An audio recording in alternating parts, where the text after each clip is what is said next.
Assalamualaikum warahmatullahi wabarakatuh. Saya Fi Satirodiah sebagai perwakilan dari kelompok 10 materi 11 tentang kurikulum 2013. Nah, apa sih kurikulum 2013 itu? Jadi, kurikulum 2013 atau K13 adalah kurikulum yang berlaku dalam sistem pendidikan Indonesia yang lebih ditekankan pada pendidikan karakter serta keaktifan siswa dalam proses pembelajaran dan sebagai pengganti kurikulum 2006 atau yang sering disebut sebagai kurikulum tingkat satuan pendidikan atau KTSP. Kemudian implementasi atau penerapan kurikulum 2013. Nah, pada tahun ajaran 2013-2014, tepatnya sekitar pertengahan tahun 2013, kurikulum 2013 diimplementasikan secara terbatas pada sekolah perintis, yakni pada kelas 1 dan 4 untuk tingkat sekolah dasar, kelas 7 untuk SMP, dan kelas 10 untuk jenjang SMA atau SMK. Sedangkan pada tahun 2014, kurikulum 2013 sudah diterapkan di kelas 1, 2, 4, dan 5. Sedangkan untuk SMP kelas 7 dan kelas 8 dan SMA kelas 10 dan kelas 11. Jumlah sekolah yang menjadi sekolah perintis adalah sebanyak 6.326 sekolah yang tersebar di seluruh provinsi di Indonesia.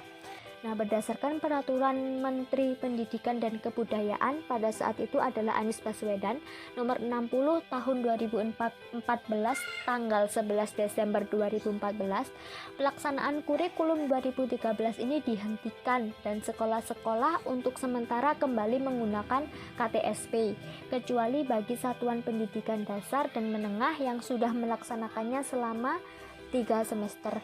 Penghentian tersebut ini bersifat sementara, paling lama sampai tahun pelajaran 2019-2020.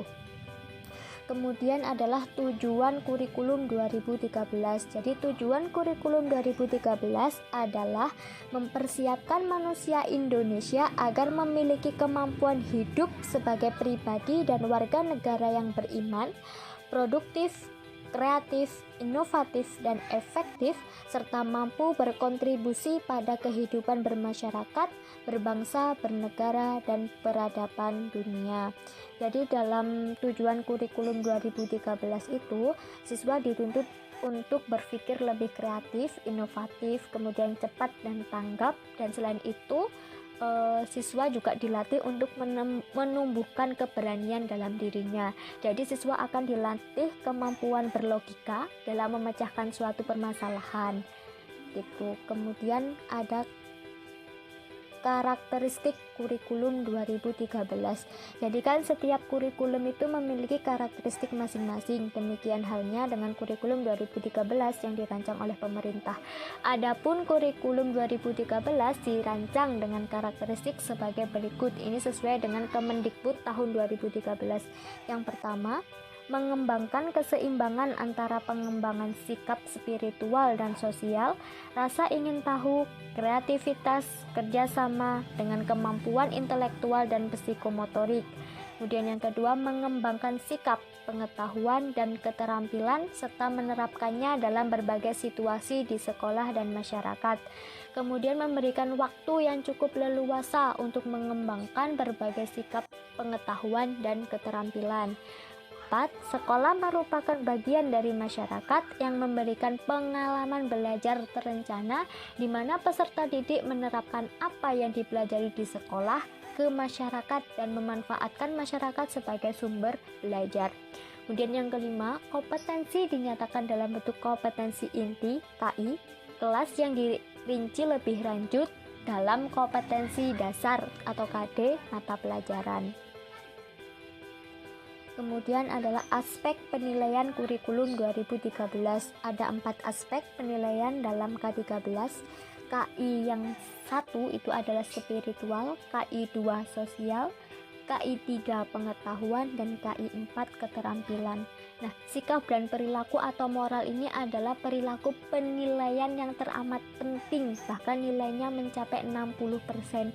Apabila salah seorang siswa melakukan sikap buruk, maka dianggap seluruh nilainya itu kurang. Kemudian ada proses pembelajaran kurikulum 2013. Nah, dalam kurikulum 2013 ini terdapat dua proses pembelajaran. Yang pertama adalah proses pembelajaran intrakurikuler. Jadi, proses pembelajaran intrakurikuler adalah proses pembelajaran yang berkenaan dengan mata pelajaran dalam struktur kurikulum dan dilakukan di kelas, sekolah, dan masyarakat. Proses pembelajaran ini dikembangkan atas prinsip pembelajaran siswa aktif melalui kegiatan mengamati, menanya, menganalisis, dan mengkomunikasikan. Kemudian juga ada pembelajaran remedial yang dilaksanakan untuk membantu peserta didik menguasai kompetensi yang dirasa masih kurang.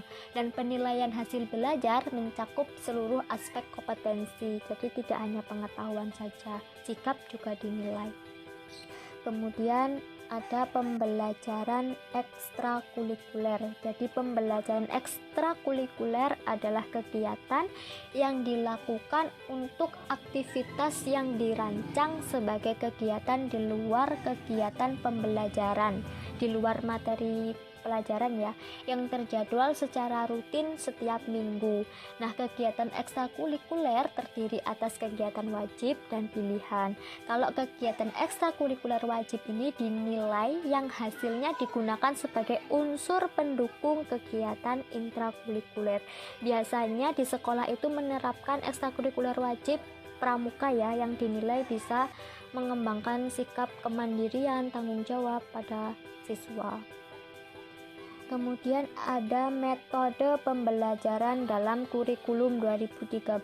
Jadi metode pembelajaran ini adalah cara yang digunakan dalam proses pembelajaran sehingga diperoleh hasil yang optimal gitu.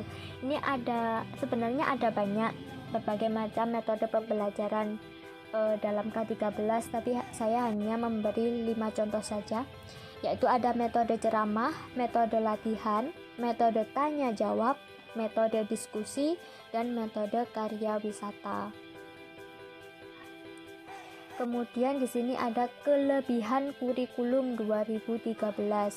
Jadi yang pertama, setiap siswa dituntut untuk lebih aktif, kreatif, dan inovatif. Jadi siswanya akan lebih aktif. Kemudian yang kedua, adanya penilaian dari semua aspek.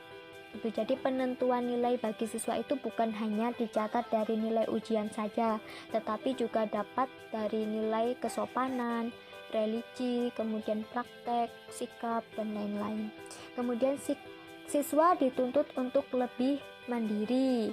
Nah, jadi siswa ini dituntut untuk mengembangkan kebiasaan belajar secara mandiri ya, tidak bergantung pada guru saja, dan tidak hanya bergantung pada kegiatan pembelajaran di kelas. Mereka bisa di luar kelas juga bisa belajar.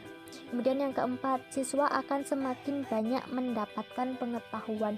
Jadi dengan penambahan beberapa mata pelajaran itu biasanya siswa akan semakin banyak mendapatkan pengetahuan sebagai bekal dalam melanjutkan pendidikan ke tingkat yang lebih lanjut. Kemudian ekstrakurikuler wajib pramuka meningkatkan karakter siswa terutama dalam kedisiplinan.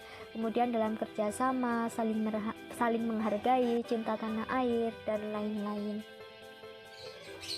Kemudian ada kekurangan kurikulum 2013. Jadi yang pertama, banyak guru yang beranggapan bahwa dengan kurikulum terbaru ini guru tidak perlu menjelaskan materinya. Jadi banyak guru yang salah kaprah gitu. Nah, padahal kita tahu ya bahwa seperti belajar matematika, fisika, itu kan tidak cukup hanya membaca saja. Nah, peran guru sebagai fasilitator tetap dibutuhkan, terlebih dalam hal memotivasi siswa untuk aktif belajar. Menjelaskan kan itu juga penting. Kemudian yang kedua, sebagian besar guru belum siap. Nah, jangankan membuat kreatif siswa, terkadang gurunya pun masih kurang kreatif gitu. Jadi untuk itu diperlukan pelatihan dan pendidikan agar bisa merubah paradigma guru sebagai pemberi materi menjadi guru yang dapat memotivasi siswa agar kreatif gitu. Jadi memang agak sulit ya siswa dan guru ini dalam beradaptasi dengan K13 ini. Kemudian yang ketiga, beban belajar siswa dan guru terlalu berat. Jadi sehingga waktu belajar ini di sekolah itu terlalu lama. Bahkan ada ya sekolah yang pulangnya sampai sore gitu. Kemudian yang keempat, sebagian besar guru masih terbiasa menggunakan cara konvensional atau menggunakan cara yang masih kayak dulu-dulu yang masih menjelaskan seperti yang di buku, kemudian diberikan tugas cuma gitu saja, nggak ada kreativitasnya. Kemudian yang kelima, tingkat keaktifan siswa juga belum merata, jadi susah ya, kadang ada siswa yang tidak aktif, kadang ada siswa yang terlalu aktif gitu. Jadi untuk meratakan itu gurunya memang agak sulit. Terima kasih, mungkin itu saja yang dapat saya sampaikan. Saya mohon maaf apabila banyak kekurangan, karena di sini saya juga masih belum memahami betul yang namanya kurikulum 2013 itu. Kurang lebihnya mohon maaf. Wassalamualaikum warahmatullahi wabarakatuh.